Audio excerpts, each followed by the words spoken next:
भगवते रुद्राय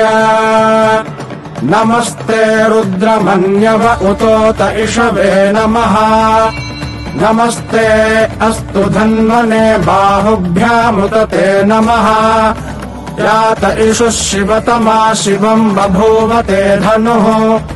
शिवा शरव्या यातवतया नो रुद्रमृडया याते रुद्र शिवा तनोरघोरा पापकाशिनी तया नस्तनुवाशन्तमया गिरिशन्ताभिचाकशीः यामिषुङ्गिरिशन्तहस्तेऽभिभर्ष्यस्तवे शिवाङ्गिरित्रताम् कुरु माहि गुंसेः पुरुषम् जगत् शिवेन वचसा त्वा गिरिशाच्छावदामसि यथा नः सर्वमिज्जगत यक्ष्मगुम् सुमना असत् अभ्यवोचदधिवक्ता प्रथमो दैव्योऽभिषक्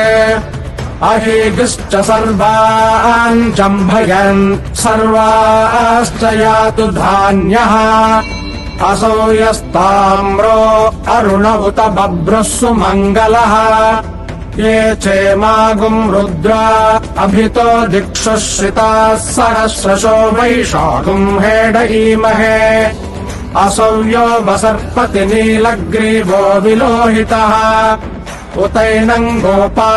अदृशन्नदृशन्नुदहार्यः उतैनम् विश्वाभूतानि सदृष्टो मृडयातिनः नमो अस्तु नीलग्रीवाय सहस्राक्षाय मेधुषे अथो ये अस्य सत्त्वानो हन्तेभ्यो करन्नमः